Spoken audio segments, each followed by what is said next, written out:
নমস্কার। পশ্চিমবঙ্গ সমগ্র শিক্ষা মিশন বিদ্যালয় শিক্ষা বিভাগ পশ্চিমবঙ্গ সরকারের উদ্যোগে আয়োজিত বাংলার শিক্ষা ক্লাসরুম 2024-এ সবাইকে স্বাগত। আমি শ্রীলা বিশ্বাস, বেথুন কলেজিয়েট স্কুল সহশিক্ষিকা, রসায়ন বিভাগ। আজ ক্লাস 9 তোমাদের ভৌত বিজ্ঞানের মিশ্রণের উপাদানের পৃথকীকরণ এই অংশটি আমরা একসাথে পড়ব। চলো শুরু করা যাক।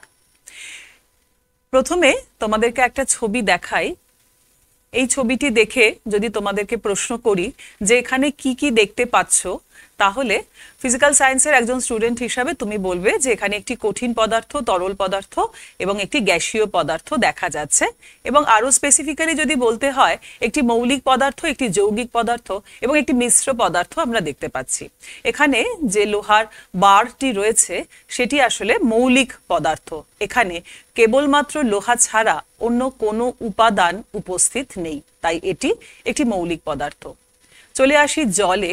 জল হচ্ছে হাইড্রোজেন এবং অক্সিজেনের রাসায়নিক বিক্রিয়ার ফলে তৈরি হয়, তাই এটি যৌগিক পদার্থ, যেখানে জলের ধর্মের কোনো কিছুর সাথেই হাইড্রোজেন বা অক্সিজেনের ধর্মের কোনো মিল খুঁজে পাওয়া যায় না। বাকি রইল বাতাস।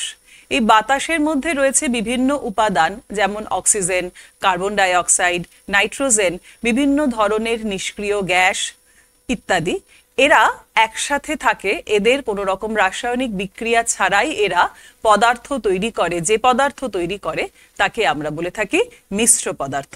তাহলে যৌগিক পদার্থ এবং মিশ্র পদার্থের মধ্যে যদি আমরা পার্থক্য করতে চাই, তাহলে প্রথমেই বলবো যে রাসায়নিক বিক্রিয়ার সাহায্যে দুই বা ততোধিক মৌলিক পদার্থ যৌগিক পদার্থ তৈরি করে। অন্যদিকে রাসায়নিক বিক্রিয়া ছাড়াই দুই বা তার বেশি মৌলিক পদার্থ বা যৌগিক পদার্থ অথবা মৌলিক ও যৌগিক পদার্থ একসাথে গঠিত করে মিশ্র পদার্থ। যখনই যৌগিক পদার্থ তৈরি হবে, তখন উপাদানগুলি সর্বদাই নির্দিষ্ট ভরের অনুপাতে যুক্ত হয়।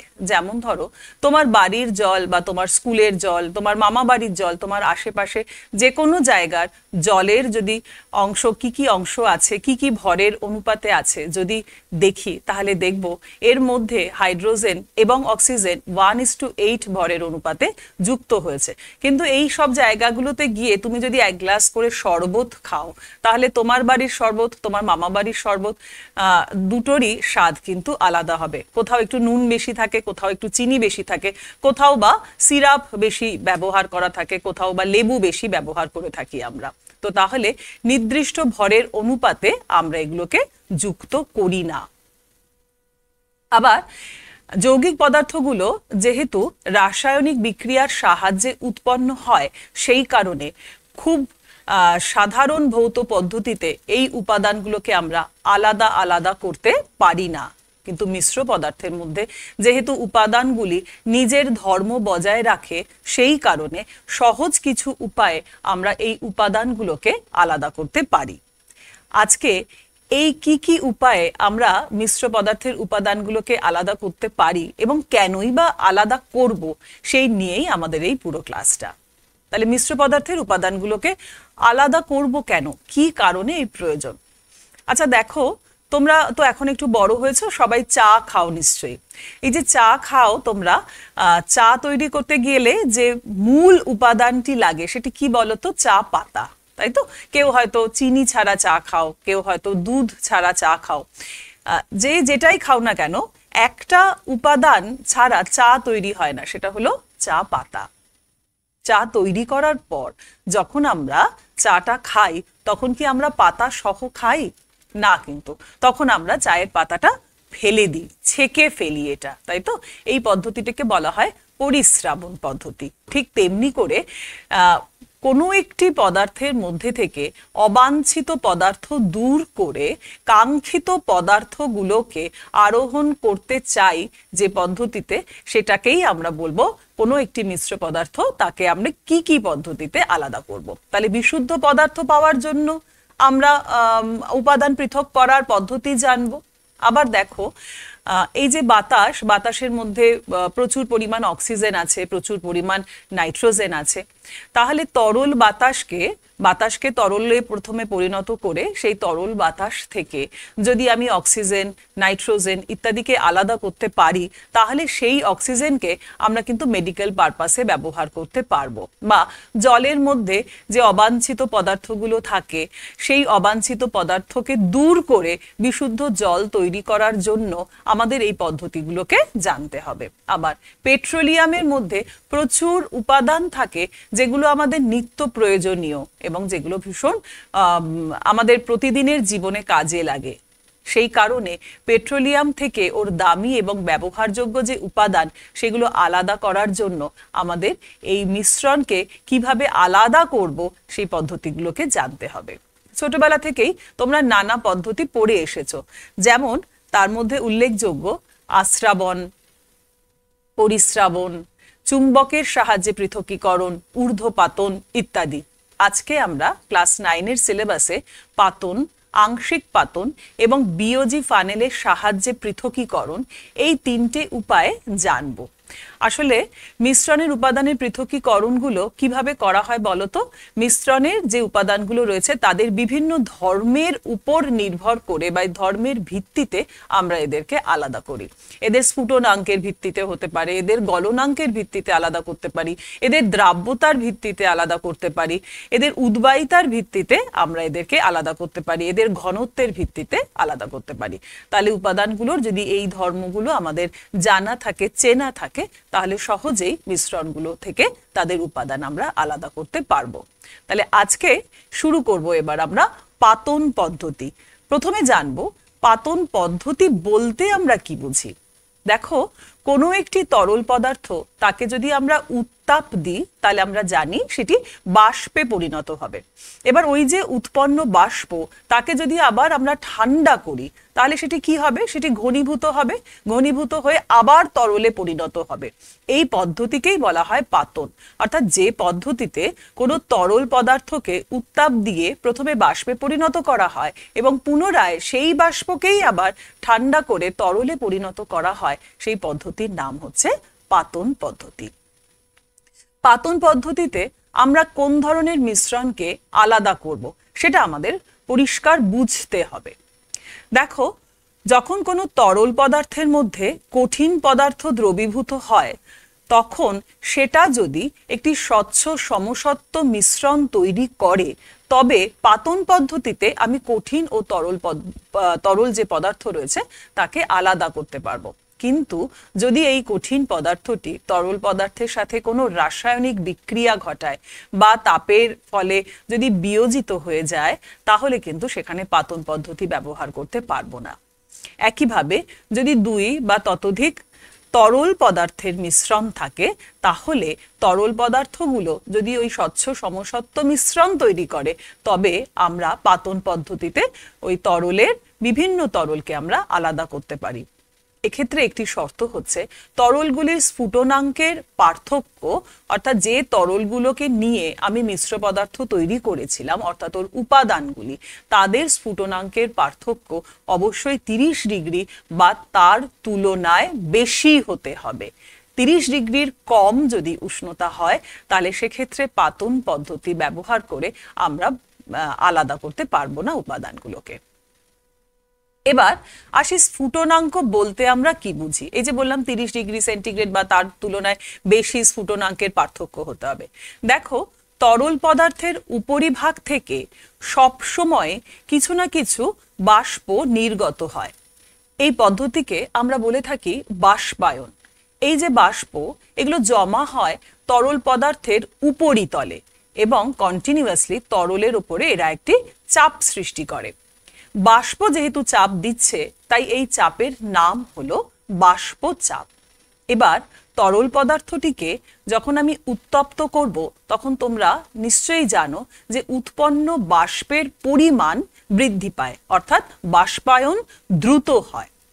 এবার এই যে উৎপন্ন বাষ্প, এটি কোথায় জমা হবে? ওই একইভাবে তরল পদার্থের উপরিতলে এসে জমা হবে এবং তরল পদার্থের উপরিতলে চাপ আরো বেশি বৃদ্ধি করবে, অর্থাৎ উত্তাপ দেওয়ার ফলে উৎপন্ন বাষ্পের পরিমাণ বৃদ্ধি হবে এবং বাষ্প চাপের পরিমাণও বৃদ্ধি পাবে। এবার যে উষ্ণতায় এই তরল পদার্থের উপরের বাষ্পচাপ বায়ুমণ্ডলীয় চাপের সাথে সমান হয়, তখন ওই তরলটি ফুটতে শুরু করে। আমরা বলি স্ফুটন শুরু হয়েছে। ওই উষ্ণতাকে ওই তরল পদার্থের স্ফুটনাঙ্ক বলে। তরল পদার্থের ক্ষেত্রে এই স্ফুটনাঙ্ক বিভিন্ন তরলের ক্ষেত্রে বিভিন্ন বিভিন্ন হয়, এবং স্ফুটনাঙ্ক জেনে আমরা তরল পদার্থকে আইডেন্টিফাই বা চিহ্নিত করতে পারি। এবার দেখি তরলের স্ফুটনাঙ্ক কিসের কিসের উপরে নির্ভর করে। তিনটি বিষয়ের উপরে এই স্ফুটনাঙ্ক নির্ভর করবে। প্রথমটি হচ্ছে তরলের প্রকৃতি। দেখো তরলের প্রকৃতি, যেমন ধরো ইথার, ইথার যদি নিই, ইথারের স্ফুটনাঙ্ক 35 ডিগ্রি সেন্টিগ্রেড। উল্টো দিকে তোমরা জানো যে নির্দিষ্ট চাপে জলের স্ফুটনাঙ্ক হচ্ছে 100 ডিগ্রি সেন্টিগ্রেড। তাহলে জল এবং ইথারের স্ফুটনাঙ্কের যদি আমরা তুলনা করি, তাহলে আমরা দেখব যে জলের তুলনায় ইথার হচ্ছে উদ্বায়ী পদার্থ। সহজেই এটি উদ্বায়ী হয়ে যেতে পারে বা বাষ্পে পরিণত হতে পারে কম উষ্ণতায়। দ্বিতীয় পয়েন্টে আসবো, অপদ্রব্য বা দ্রবীভূত পদার্থের উপস্থিতির উপর স্ফুটনাঙ্ক নির্ভর করে। কোনো একটি তরলের মধ্যে যদি আমি বাইরে থেকে কিছু মেশাই, তাহলে সেই পদার্থটিকে আমরা বলতে পারি অপদ্রব্য, এবং তার মধ্যে তরলের মধ্যে কিছু পরিমাণ পদার্থ দ্রবীভূত অবস্থায় রয়েছে। এবার তাহলে একটি হচ্ছে ওই তরলের বিশুদ্ধতম অবস্থা, তার একটি স্ফুটনাঙ্ক আছে। এবার ওই তরল পদার্থের মধ্যে যে মুহূর্তে আমি অন্য কোনো পদার্থ মেশাচ্ছি, তখন সেটি হচ্ছে একটি মিশ্র পদার্থ। দেখা যায় এই মিশ্র তরলটি যেটি তৈরি হলো দ্বিতীয়বার, তার স্ফুটনাঙ্ক যেটি আসল তরল ছিল বা বিশুদ্ধ তরল ছিল তার তুলনায় বেশি। নুন জল এবং জল, জলের স্ফুটনাঙ্ক 100 ডিগ্রি সেন্টিগ্রেড তোমরা জানো। এবারে জলের মধ্যে যদি আমি অল্প পরিমাণ নুন মেশাই, ধরো 10% নুন আমি মিশিয়েছি এর মধ্যে, তাহলে দেখা যাবে যে এই নুন জলটার যে স্ফুটনাঙ্ক সেটা 100 ডিগ্রি থেকে বেড়ে গিয়ে 102 ডিগ্রি সেন্টিগ্রেড হয়েছে। বুঝতে পারলে? তাহলে বিশুদ্ধ তরলের স্ফুটনাঙ্ক সর্বদাই কম, তার মধ্যে যখনই কোনো অপদ্রব্য মেশাবো তখন তার স্ফুটনাঙ্ক বেড়ে যাবে। একদম 3 নম্বর পয়েন্টে আসি আমরা, তরলের উপর চাপ। তরলের উপরে চাপের উপর স্ফুটনাঙ্ক কিভাবে নির্ভর করে? চাপ বৃদ্ধি করলে তরলের স্ফুটনাঙ্ক বৃদ্ধি পায়, চাপ হ্রাস করলে তরলের স্ফুটনাঙ্ক হ্রাস পায়। দেখো সমুদ্রপৃষ্ঠ থেকে যখন আমরা পাহাড়ি অঞ্চলে যাই, তখন পাহাড়ি অঞ্চলে আমরা তো জানি বায়ুর চাপ অনেকটাই কমে যায়। এবার যেহেতু বায়ুর চাপ কমে যাচ্ছে, তাহলে তরলের স্ফুটনাঙ্ক কমে যাচ্ছে। তরলের স্ফুটনাঙ্ক কমে যাচ্ছে মানে কি? তখন জল আর 100 ডিগ্রি সেন্টিগ্রেডে ফুটছে না, তার তুলনায় কম উষ্ণতায় ফুটছে। এতে কি অসুবিধা হয়? এতে অসুবিধা যেটা হয় সেটা হলো তরল পদার্থের মধ্যে যদি আমি কিছু মেশাই, যেমন ধরো ডাল বা মাংস ইত্যাদি, ভালো সিদ্ধ হতে চায় না। সেই সমস্যা পেরোনোর জন্য আমরা কি করি? আমরা সবসময় প্রেসার কুকার ব্যবহার করে থাকি। প্রেসার কুকারের সাহায্যে তরলের উপরে চাপ বৃদ্ধি করে ডাল বা মাংস সুসিদ্ধ করা হয় এবং কম সময়ে হয়। তাহলে আমরা কি জানলাম? তরলের উপরে চাপ এবং স্ফুটনাঙ্ক পরস্পর সমানুপাতে নির্ভর করে, অর্থাৎ চাপ বৃদ্ধি করলে স্ফুটনাঙ্ক বাড়ে, চাপ যদি কমাই তাহলে স্ফুটনাঙ্ক কমে যায়। এবার আমরা তুতের দ্রবণ থেকে তুতে এবং জলকে কি করে পৃথক করব, অর্থাৎ পাতন পদ্ধতির পুরো এক্সপেরিমেন্টাল সেটআপটার একটা ছবি আছে। আমি বাঁ দিক থেকে ডান দিকে ছবিটা তোমাদের এক্সপ্লেন করব। দেখো একদম প্রথমে যেটা রয়েছে, বাঁ দিকে একটা স্ট্যান্ড এবং ক্ল্যাম্প রয়েছে। এই স্ট্যান্ড ক্ল্যাম্পকে সাহায্যে আমরা একটা গোলতল ফ্লাস্ক নিয়েছি, দেখতে পাচ্ছ। এই গোলতল ফ্লাস্কের মধ্যে আমরা যে পদার্থ দ্রবণ নিয়েছি তাকে রাখি। এই গোলতল ফ্লাস্কটি বসানো আছে একটা তার জালির উপরে, এবং এই তার জালির নিচে রয়েছে বুনসেন বার্নার। এই বুনসেন বার্নারের সাহায্যে আমরা তরল মিশ্রণটিকে উত্তপ্ত করব। এবার এই যে গোলতল ফ্লাস্ক, সেই গোলতল ফ্লাস্কের একদম উপরি প্রান্তে রয়েছে একটি কর্ক, যে কর্কের মুখে আবার একটি থার্মোমিটার রাখা রয়েছে। থার্মোমিটারের সাহায্যে কি করব? থার্মোমিটারের সাহায্যে উষ্ণতা কত বৃদ্ধি পেল সেটি আমরা পর্যবেক্ষণ করতে পারবো। এবার এই যে গোলতল ফ্লাস্ক, তার যে নেক পোর্শন, সেই নেক পোর্শনে দেখো একটি কাঁচের নলের মতন অংশ রয়েছে, যার নাম হচ্ছে লিবিগ শীতক বা লিবিক কন্ডেন্সার। লিবিক কন্ডেন্সারে দুটো নল দুদিক থেকে বেরিয়ে আছে। একটি নল ডান দিকে একটি কলের সাথে যুক্ত, সেই কল দিয়ে সমানে আমরা ঠান্ডা জল পাঠাই এই লিবিক শীতকের মধ্যে। লিবিক শীতকটা যদি খুব ভালো করে দেখো তাহলে দেখবে এর মধ্যে একটি সরু নল আছে। ওই সরু নলের মধ্যে দিয়ে উৎপন্ন বাষ্প গোলতল ফ্লাস্ক থেকে বেরিয়ে আসবে, আর ওই যে উৎপন্ন বাষ্প এটিকে ঘনীভূত করার জন্য লিবিক শীতকের এই যে প্রান্ত, এই প্রান্তের মধ্যে দিয়ে আমরা কলের জল, ঠান্ডা কলের জল এর মধ্যে প্রবেশ করাই। দেখো লিবিক শীতকের আরেক প্রান্তে যেখান থেকে আরেকটা আউটলেট বেরিয়ে যাচ্ছে, সেখান থেকে ঈষদুষ্ণ জল, অর্থাৎ এই যে বাষ্পের সংস্পর্শে থেকে জল যখন গরম হয়ে যাবে, সেই গরম জলটা এখান থেকে বেরিয়ে যাবে। অর্থাৎ লিবিক শীতকের একটা প্রান্ত থেকে ঠান্ডা জলের ধারা লিবিক শীতকের ভেতরে ঢুকবে এবং আরেকটা দিক থেকে জল বেরিয়ে যাবে, যাতে করে উৎপন্ন বাষ্প গোলতল ফ্লাস্ক থেকে যখন লিবিক শীতকের মধ্যে প্রবেশ করবে তখন সেটি ঠান্ডার সংস্পর্শে এসে ঘনীভূত হবে এবং পুনরায় তরল পদার্থে পরিণত হবে। এরপর কি হবে? একদম শেষে দেখো ডান দিকে একটি গ্রাহক পাত্র রাখা রয়েছে। এই গ্রাহক পাত্রের মধ্যে তরলটি এসে জমা হবে, অর্থাৎ গোলতল ফ্লাস্ক থেকে যেটি বাষ্প হয়েছিল, যে তরল বাষ্পীভূত হয়েছিল, সেটি লিবিক শীতকের মধ্যে দিয়ে গিয়ে গ্রাহক পাত্রে এসে তরল রূপে জমা হবে। যেহেতু পাতন পদ্ধতিতে এই তরলটি আমরা পেলাম, সেই জন্য এই তরলটির নাম হচ্ছে পাতিত দ্রব্য বা পাতিত তরল। এখানে আমি তুতের দ্রবণ ব্যবহার করেছি, তুতেকে জলের সাথে মিশিয়ে একটি দ্রবণ তৈরি করেছিলাম। তাহলে এই গ্রাহক পাত্রে জল এসে জমা হবে, তাই জন্য সেই জলকে আমরা বলবো পাতিত জল। আর এই যে গোলতল ফ্লাস্ক, এই গোলতল ফ্লাস্কের মধ্যে তুতে সলিড অবস্থায়, কঠিন অবস্থায় জমা থাকবে, একে আমরা বলবো অবশেষ। তাহলে এই পুরো অংশটি হলো আমাদের যে এক্সপেরিমেন্টাল সেটআপ, তার ছবি। এবার এর সাথে আর একটা কথাও একটু তোমাদের বলে রাখি, যে এখানে তো একটি কঠিন পদার্থ এবং একটি তরল পদার্থের মিশ্রণকে আলাদা কি করে করব তার ছবি রয়েছে। একইভাবে যদি দুটি তরল থাকে, দুটি তরল পদার্থ থাকে, তাহলে তারাও এই ধরনের সমসত্ব মিশ্রণ তৈরি করবে এবং তাদেরকেও আমরা গোলতল ফ্লাস্কের মধ্যে রাখবো। কেমন? তারপর ওই গোলতল ফ্লাস্কে রাখার পর পুরো সেটআপটা তৈরি করার পর আমরা নিচে থেকে যখন বার্নার অন করব, তখন উত্তাপে প্রথমে যেটি নিম্ন স্ফুটনাঙ্কের তরল, সেই নিম্ন স্ফুটনাঙ্কের তরল প্রথমে লিবিক শীতকের মধ্যে দিয়ে তার বাষ্প অবস্থা বেরিয়ে যাবে এবং লিবিক শীতকের মধ্যে গিয়ে সেটি তরলে পরিণত হবে এবং গ্রাহক ফ্লাস্কে গিয়ে জমা হবে।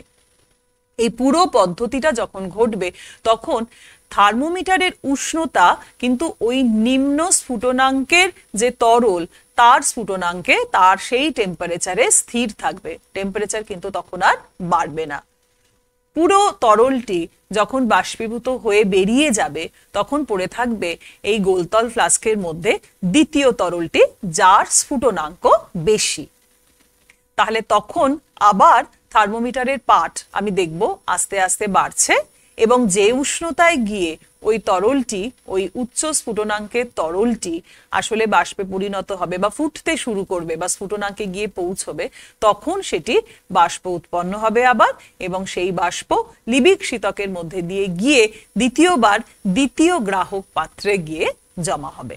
কেমন? এই হলো পুরো পদ্ধতিটার বিবরণ। এবার আমরা একটা ভিডিওর সাহায্যে এই পুরো ব্যাপারটাকে বুঝে নিই।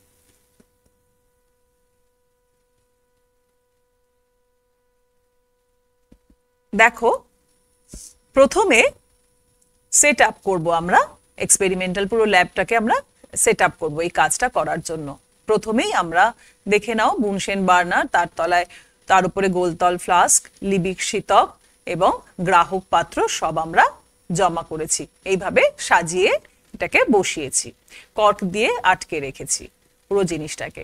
এরপর আমরা কন্ডেন্সারটিকে ঠান্ডা করব। ঠান্ডা করার জন্য তোমাদেরকে বলেছিলাম যে দুটো আউটলেট আছে, একটা আউটলেট দিয়ে জল প্রবেশ করবে, আরেকটা আউটলেট দিয়ে গরম জল বেরিয়ে যাবে, যাতে কন্ডেন্সারটি ঠান্ডা থাকে। এরপর আমরা বুনশেন বার্নার অন করব। আমরা কি নিয়েছি? তুতের জলীয় দ্রবণ নিয়েছি, সেই জন্য এইটা নীল নীল রঙের দ্রবণ তোমরা দেখতে পাচ্ছ। গরম করছি, ফলত থার্মোমিটারের যে পারদ, সেই পারদ স্তম্ভ উপরের দিকে উঠছে। এবার জল প্রথমে বাষ্পীভূত হবে। বাষ্পীভূত হওয়ার পর কি হবে? বাষ্পীভূত হওয়ার পর এই যে গোলতল ফ্লাস্ক, তার উপরি অংশে যাবে এবং কন্ডেন্সারের কাছে গিয়ে উপস্থিত হবে। দেখো, জল গরম হচ্ছে, বাষ্পীভূত হচ্ছে। তারপরে লিবিক কন্ডেন্সার, যেটিকে অলরেডি জল পাঠিয়ে, ঠান্ডা জল পাঠিয়ে আমরা ঠান্ডা করে রেখেছিলাম, সেই ঠান্ডার সংস্পর্শে এই বাষ্প এই যে সরু যে অঞ্চলটা তোমরা দেখতে পাচ্ছ, এই সরু নলের মধ্যে দিয়ে গিয়ে এই গ্রাহক পাত্রে এসে জমা হবে। বুঝতে পারলে? আচ্ছা, একদম শেষে আমরা দেখব এবার আমরা কালেকশন কি করে করব। কালেকশন করব এখানে যখন নিচে একটি আমাদের গ্রাহক পাত্র রাখা রয়েছে, তোমরা দেখতে পাচ্ছ এই যে লিবিক শীতকের যে শেষ প্রান্ত, এখান থেকে দেখো জল এসে জমা হচ্ছে। অর্থাৎ গ্রাহক পাত্রে এখন পাতিত জল আমরা পেলাম। তাহলে এই হচ্ছে পুরো পদ্ধতিটার বিবরণ, এবং তোমরা একটা ভিডিওর সাহায্যেও দেখলে আশা করি তোমাদের কনসেপ্টটা ক্লিয়ার হলো।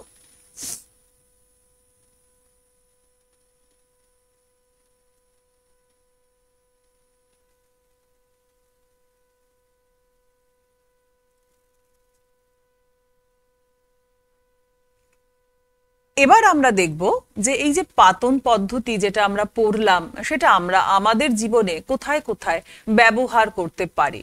অনেক সময় দেখা যায় যে কোনো জৈব দ্রাবকের মধ্যে কোনো কঠিন জৈব দ্রাবক, কঠিন জৈব দ্রাব বা কঠিন জৈব পদার্থ মিশে রয়েছে। তখন ওই দ্রাবকে আমরা ভালোভাবে, বা ওই দ্রবণকে আমরা বারবার করে পাতন করে দ্রাব এবং দ্রাবককে আলাদা করতে পারি। আবার আয়োডিন এবং ক্লোরোফর্মের মিশ্রণ থেকে আয়োডিনকে ক্লোরোফর্ম থেকে আলাদা করতে পারি। আবার লবণ বা চিনির জলীয় দ্রবণ থেকে আমরা লবণ এবং জল আলাদা করতে পারি, চিনি এবং জল আলাদা করতে পারি। এই সমস্ত ক্ষেত্রে আমরা পাতন পদ্ধতির ব্যবহার করে থাকি। এবার আসবো আমরা আংশিক পাতন পদ্ধতিতে। আংশিক পাতন, দেখো পাতনের সামনে একটা ছোট্ট শব্দ জুড়েছে, যেটা হলো আংশিক পাতন। পাতনেরই মতন, কিন্তু এটা সামান্য আলাদা ওর থেকে, সেটা আমরা একটু জানবো। পরস্পর দ্রবণীয় দুই বা তার বেশি তরলের যে সমসত্ব মিশ্রণ, তরলগুলির স্ফুটনাঙ্কের পার্থক্য যদি 20 ডিগ্রি বা 25 ডিগ্রির কম হয়, তবে আমরা আংশিক পাতন স্তম্ভ ব্যবহার করে বারবার বাষ্পায়ন এবং ঘনীভবনের মাধ্যমে মিশ্রণের উপাদানগুলিকে আলাদা করতে পারি। ঠিক আছে? যেমন ধরো মিথানল এবং অ্যাসিটোন। দেখো, মিথানলের স্ফুটনাঙ্ক হচ্ছে 64 ডিগ্রি সেলসিয়াস, আর অ্যাসিটোনের স্ফুটনাঙ্ক হচ্ছে 56 ডিগ্রি সেলসিয়াস। এবার এদের দুজনের মধ্যে যে স্ফুটনাঙ্কের পার্থক্য 8 ডিগ্রি সেন্টিগ্রেডের মাত্র।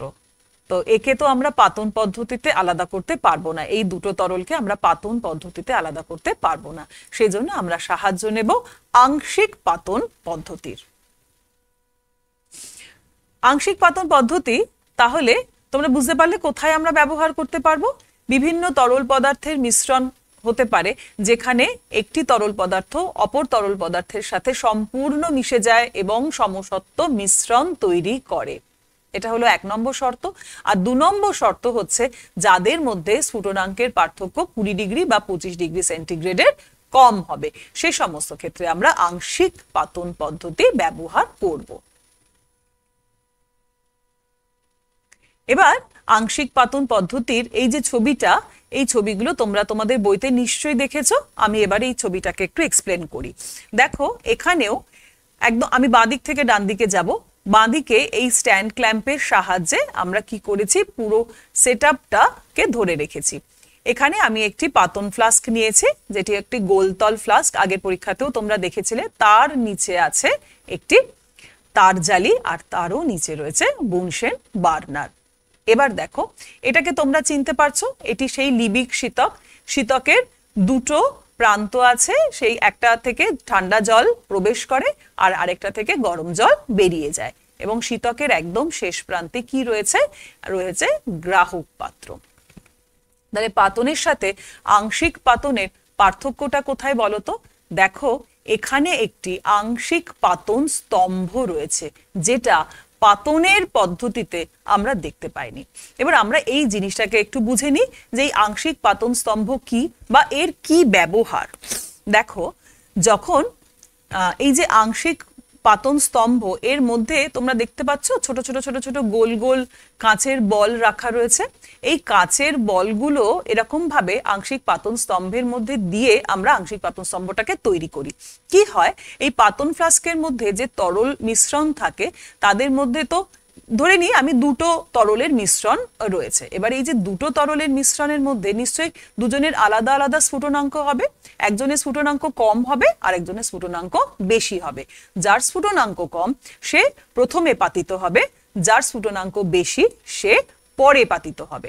এবার প্রথমে যখন আমি উত্তাপ দিচ্ছি, অর্থাৎ বুনসেন বার্নার অন করলাম, তখন এই যে তরল পদার্থটা রয়েছে, এই তরল মিশ্রণটা আস্তে আস্তে কি হবে, গরম হবে, উত্তপ্ত হবে এবং বাষ্প নির্গত হবে। এবার এই যে বাষ্প, এই বাষ্পের মধ্যে কম স্ফুটনাঙ্কের মিশ্রণের সাথে সাথে অল্প পরিমাণে হলেও যেটির বেশি স্ফুটনাঙ্ক, সেটিও কিন্তু মিশ্রিত অবস্থায় থাকে। এইবার এই দুটো বাষ্প মিশ্রণই এই আংশিক পাতন স্তম্ভের মধ্যে দিয়ে যখন যায়, তখন বেশি স্ফুটনাঙ্ক যার, সেটি এই যে গোল গোল গোল যে তল, অর্থাৎ এই যে কাঁচের বলের যে তলের সংস্পর্শ তলে যখন আসে, তখন এটি প্রসারিত হয় এবং ঘনীভূত হয়। প্রসারিত এবং ঘনীভূত হওয়ার সাথে সাথে এটি তখন সাথে সাথে তরলে পরিণত হয়। যে মুহূর্তে তরলে পরিণত হয়, তখন তো সেটা আর লিবিক শীতকের মধ্যে দিয়ে যেতে পারবে না। তরলে পরিণত হয়ে ওটা কি হবে, ওটা নিচের দিকে এই তরল মিশ্রণের মধ্যে আবার ফেরত আসবে। কিন্তু যেটির স্ফুটনাঙ্ক কম ছিল, অর্থাৎ যেটি বেশি উদ্বায়ী, সেটি কি করবে, সেটি খুব সহজে এই আংশিক পাতন স্তম্ভকে পেরিয়ে গিয়ে এর নেক অবধি পৌঁছাবে, একদম ঊর্ধ্ব সীমানা অবধি পৌঁছাবে এবং লিবিক শীতকের মধ্যে প্রবেশ করবে। লিবিক শীতকের মধ্যে যখনই প্রবেশ করবে, তখনই এর বাইরে দিয়ে এই যে ঠান্ডা জলের ধারা যেটা বয়ে যাচ্ছে, সেই ঠান্ডার সংস্পর্শে এসে ওটি আবার তরলে পরিণত হবে এবং এই গ্রাহক ফ্লাস্কের মধ্যে এসে জমা হবে। এই পুরো পদ্ধতিটা হবে ততক্ষণ পর্যন্ত যতক্ষণ পর্যন্ত না যেটির কম স্ফুটনাঙ্কের যে তরলটি ছিল, সেটি সম্পূর্ণ পাতিত হয়ে গেল। যখন সম্পূর্ণ পাতিত হয়ে যাবে, তখন এই তরলের উষ্ণতা আবার বৃদ্ধি পাবে, থার্মোমিটারের পাঠ আবার বৃদ্ধি পাবে, এবং তখন দেখব আমরা যে এটি এই আংশিক পাতন স্তম্ভের মধ্যে দিয়ে গিয়ে আবার গ্রাহক পাত্রে জমা হয়েছে। বারবার করে আমরা এই পদ্ধতি ব্যবহার করে আমরা প্রায় বিশুদ্ধতম পদার্থগুলোকে বিশুদ্ধতম পদার্থ রূপে আমরা উপাদানগুলোকে আলাদা করতে পারি। এবার এখানে একটু কয়েকটা কথা মনে রাখতে হবে। আংশিক পাতন স্তম্ভ যেটা রয়েছে, সেটা যত দীর্ঘ হবে, দৈর্ঘ্য তার যত বেশি হবে, তত কিন্তু আংশিক পাতন পদ্ধতিটা এফেক্টিভ হবে। এবার আমরা আবারও একটি ভিডিওর সাহায্যে পুরো জিনিসটা বুঝে নেব। দেখো, এখানে একটি তরল পদার্থ নেওয়া হয়েছে, কার মধ্যে, একটা বিকারের মধ্যে আমরা তরল পদার্থ নিয়েছি। নিয়ে তাকে দুটোর, যদি একটা পদার্থ হচ্ছে অ্যাসিটোন, যার স্ফুটনাঙ্ক 56 ডিগ্রি সেন্টিগ্রেড, আর একটি হচ্ছে বেনজিন, যার স্ফুটনাঙ্ক 80 ডিগ্রি সেন্টিগ্রেড। তাহলে অ্যাসিটোনের স্ফুটনাঙ্ক বেনজিনের স্ফুটনাঙ্কের তুলনায় কম। আচ্ছা, এবার এটা হচ্ছে পুরো সেটআপ। এটা দেখে তোমরা বুঝতে পারছো এটা আংশিক পাতন স্তম্ভ। এখানে আমার রাউন্ড বটম ফ্লাস্ক বা গোলতল ফ্লাস্ক আছে, যার মধ্যে তরল মিশ্রণ রয়েছে। এটা আমার লিবিক শীতক এবং এটা হলো গ্রাহক পাত্র। অ্যাসিটোন এবং বেনজিনের যে মিশ্রণ আমরা নিয়েছি সেটাকে, আর এটা হচ্ছে আমাদের সেই ফ্র্যাকশনেটিং কলাম। এবার এটা কন্ডেন্সার। এবার আমি এখানে কি করেছি, উত্তাপ দিতে শুরু করেছি। উত্তাপ দিতে শুরু করলে অ্যাসিটোন যেহেতু বেশি উদ্বায়ী পদার্থ, তাই সহজেই এটি এই ফ্র্যাকশনেটিং কলামের মধ্যে দিয়ে উদ্বায়ী হবে এবং কন্ডেন্সারের মধ্যে দিয়ে যাওয়ার সময় শীতল হয়ে ঘনীভূত হয়ে আবার তরল পদার্থে পরিণত হবে, হয়ে ওই গ্রাহক ফ্লাস্কে গিয়ে জমা হবে। এইভাবে অ্যাসিটোনকে আমরা প্রথমে পৃথক করতে পারবো। যেই অ্যাসিটনকে পৃথক করব, সাথে সাথে আমরা সেই বিকারটাকে সরিয়ে দেব, কনিক্যাল ফ্লাস্কটাকে সরিয়ে দেব এবং দ্বিতীয় কনিক্যাল ফ্লাস্কটা রাখবো। তখন দেখব উষ্ণতা আরো বৃদ্ধি পাচ্ছে এবং বেনজিন এক্ষেত্রে এই ফ্র্যাকশনেটিং কলামের মধ্যে দিয়ে গিয়ে, লিবিক শীতকের মধ্যে দিয়ে গিয়ে ফাইনালি দ্বিতীয় যে গ্রাহক পাত্র রয়েছে তার মধ্যে জমা হয়েছে। কেমন? আচ্ছা, এবার আমরা একটু দেখে নিই যে আংশিক পাতন পদ্ধতি আমরা কোথায় কোথায় ব্যবহার করব। দেখো, অপরিশোধিত যে খনিজ তেল, যার মধ্যে বিভিন্ন ধরনের প্রয়োজনীয় উপাদান থাকে, যেমন পেট্রোল, ডিজেল, কেরোসিন, মোম, লুব্রিকেটিং তেল ইত্যাদি উপাদানগুলো থাকে। এই উপাদানগুলোকে আলাদা করার জন্য আমরা আংশিক পাতন পদ্ধতি ব্যবহার করে থাকি। আবার তরল বাতাস থেকে নাইট্রোজেন, অক্সিজেন ইত্যাদি গ্যাসীয় পদার্থগুলোকে আলাদা করার জন্যেও আমরা আংশিক পাতন পদ্ধতি ব্যবহার করতে পারি। আলকাত্রা তোমরা দেখেছো কিরকম একটা চিটচিটে পদার্থ, সেই আলকাত্রার আংশিক পাতন করে তার মধ্যে থেকে প্রয়োজনীয় উপাদান বেনজিনকে আমরা পাই। তাহলে এই সমস্ত ক্ষেত্রে আংশিক পাতন পদ্ধতির যে ব্যবহার, সেটা নিঃসন্দেহে তোমরা বুঝতে পারছো কতটা প্রয়োজনীয়। এবার আমরা একটু দেখব অপরিশোধিত খনিজ তেলের আংশিক পাতন, তার থেকে কি কি পদার্থ আমরা পাই।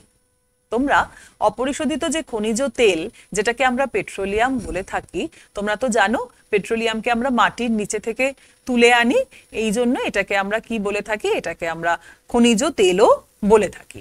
এবার এর আরো একটা নাম আছে, সেটা হলো তরল সোনা। তরল সোনা কেন বলি সেটা তোমরা এটা বলার পরে বুঝতে পারবে। আমরা প্রথমে তেলটাকে তুলে এনে, অর্থাৎ পেট্রোলিয়ামকে তুলে এনে এই যে পাত্রটা, তার মধ্যে এটা দেখো একটা হিটার, আর এই হিটারের মধ্যে দিয়ে দেখো একটা এরকম কুণ্ডলীকৃত একটা পাইপ গেছে, তাই তো?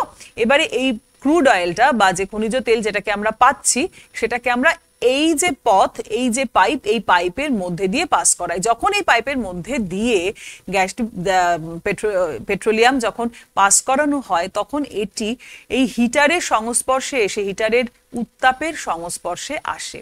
এসে কি হয়, একদম যেগুলো উদ্বায়ী গ্যাস, যাদের স্ফুটনাঙ্ক 30 ডিগ্রি বা তার তুলনায় কম, তারা একদম ওপরের দিকে এই অংশ থেকে নির্গত হয়। তারপর যাদের উষ্ণতা 30 ডিগ্রি থেকে শুরু করে 70 ডিগ্রি সেন্টিগ্রেড, যেমন পেট্রোল, তারা তার পরবর্তী যে ধাপ, তার পরবর্তী যে নল, সেখান থেকে নির্গত হয়। তারপর সেটির পর তার থেকে যারা বেশি স্ফুটনাঙ্কের হয়, যেমন ন্যাপথা, তারা তার পরবর্তী স্তর থেকে ধাপে ধাপে নির্গত হয়। তাহলে এই যে পেট্রোলিয়াম আসলে কার্বন, একটি কার্বন থেকে 40টি কার্বন রয়েছে এমন হাইড্রোকার্বনের একটি মিশ্র পদার্থ। এটার মধ্যে, একটা পেট্রোলিয়ামের মধ্যে প্রায় 150টির কাছাকাছি হাইড্রোকার্বন থাকে। সেই হাইড্রোকার্বনগুলো তুমি দেখতে পাচ্ছ এখানে কাদেরকে আমরা পাচ্ছি, এই যে refinery gas, petrol, naphtha, kerosene, diesel, lubricating oil, তারপরে জ্বালানি তেল ইত্যাদি, এগুলোকে যে আমরা পাই, এগুলো তো আমাদের প্রত্যেক দিনের জীবনে কাজে লাগে। আচ্ছা, তাহলে এই পেট্রোলিয়ামকে তরল সোনা বলার কারণটাই এটা, যে এর মধ্যে এই এত দামি দামি পদার্থ যা আমাদের প্রত্যেক দিনের কাজে ব্যবহার হয়, সেগুলো থাকে। তাদেরকে আমরা আংশিক পাতন পদ্ধতিতে আলাদা করতে পারি। তোমাদের এখানে প্রশ্ন থাকে যে কি কি পাই, কি কি উপজাত পদার্থ পাই আমরা পেট্রোলিয়াম গ্যাসের আংশিক পাতনের ফলে, তাদেরকে আমরা কি কাজে ব্যবহার করি। একদম প্রথমেই দেখো, রিফাইনারি গ্যাস যেটা পাই, সেটা আমরা এলপিজি বা সিএনজি রূপে ব্যবহার করতে পারি। পেট্রোল তোমরা জানো গাড়ির জ্বালানি রূপে ব্যবহার করা হয়। ন্যাপথা কেমিক্যালস রূপে বা রসায়নাগারে ব্যবহার করা হয়। কেরোসিনও বিমানের জ্বালানি রূপে ব্যবহার করে থাকি আমরা। ডিজেলকেও আমরা কি কোথায় ব্যবহার করি? গাড়িতে ব্যবহার করি এক স্থান থেকে অন্য স্থানে যাওয়ার জন্য। লুব্রিকেটিং অয়েল বা পিচ্ছিলকারক তেল এগুলো আমরা ব্যবহার করে থাকি কোনো পার্টসের, কোনো কারখানায় হোক বা গাড়িতে হোক, কোনো পার্টস যদি জং ধরে যায়, সেটা যদি সেই পার্টটা ঠিকঠাকভাবে কাজ না করে, তাহলে এই পিচ্ছিলকারক তেলের সাহায্যে আমরা জিনিসটাকে আবার কার্যক্ষম করে তুলে থাকি। এছাড়াও জ্বালানি তেল, বিটুমিনের সাহায্যে পিচ তৈরি হয়, যার সাহায্যে আমরা রাস্তা তৈরি করতে পারি। এই সমস্ত কারণে পেট্রোলিয়ামকে আমরা তরল সোনা বলে থাকি, এবং পেট্রোলিয়ামের মধ্যে যে উপাদানগুলি থাকে, মিশ্রিত অবস্থায় থাকে, তাকে আমরা আংশিক পাতনের সাহায্যে আলাদা করতে পারি। এবার আমরা 3 নম্বর পদ্ধতিতে এসে উপস্থিত, যে পদ্ধতির নাম হলো বিওজি ফানেলের সাহায্যে পৃথকীকরণ। বিওজি ফানেল কেমন দেখতে হয় আমি দেখাচ্ছি। তার আগে বলি যে বিওজি ফানেলের সাহায্যে পরস্পর মেশে না, অর্থাৎ অদ্রবণীয় দুটি মিশ্রণকে আমরা আলাদা করতে পারি। এতক্ষণ পর্যন্ত আমরা যে মিশ্রণগুলোকে আলাদা করেছিলাম, খেয়াল করে দেখো, তাতে শর্তই ছিল যে 2 বা ততোধিক তরল হতে হবে এবং যারা নিজেদের মধ্যে সমসত্ব দ্রবণ তৈরি করতে পারে। বিওজি ফানেলের সাহায্যে আমরা সেই সমস্ত পদার্থ বা সেই সমস্ত মিশ্রণকে আলাদা করতে পারবো যাদের ঘনত্ব আলাদা। ভিন্ন ভিন্ন ঘনত্বের যদি তরল হয়, তাহলে তারা কোনোদিনই পরস্পরের সাথে মেশে না। তুমি যদি খুব ভালো করে শেক করো, তারপরে যদি যখন তারা স্থির অবস্থায় আসবে, তখন আমরা দেখব যে তারা একজন আরেকজনের থেকে আলাদা আলাদা দুটি স্তর তৈরি করেছে। যেমন জল আর কেরোসিনকে তুমি যদি একসাথে মিশিয়ে ভালোভাবে ঝাঁকিয়ে দাও, তারপরে যখন তরল দুটো স্থির অবস্থায় আসবে, তখন দুটোর আলাদা লেয়ারই তুমি দেখতে পাবে। এই ধরনের মিশ্রণকে আমরা বিওজি ফানেলের সাহায্যে আলাদা করতে পারি। তাহলে বিওজি ফানেল দিয়ে যখন আমরা কোনো পদার্থের মিশ্রণকে আলাদা করব, তার কি কি শর্ত থাকবে? 1 নম্বর হচ্ছে তরল পদার্থগুলো কোনোভাবেই নিজেদের মধ্যে কোনো বিক্রিয়া করবে না। বিক্রিয়া করলে তো নতুন পদার্থ তৈরি হয়ে গেল, ফলত তখন আর আমরা এদেরকে এই বিওজি ফানেলের সাহায্যে আলাদা করতে পারবো না। দ্বিতীয় হচ্ছে দুটি তরল পদার্থ এমন তরল পদার্থ নিতে হবে যাদের মধ্যে ঘনত্বের পার্থক্য বর্তমান। আর 3 নম্বর হচ্ছে দুটি তরল পদার্থ পরস্পরের মধ্যে অমিশ্রণীয়, অর্থাৎ একজন আরেকজনের মধ্যে দ্রবীভূত হয়ে সমসত্ব মিশ্রণ তৈরি করবে না। এই শর্তগুলো যে তরলরা মেনে চলে, তাদেরকে আমরা বিওজি ফানেলের সাহায্যে আলাদা করতে পারি।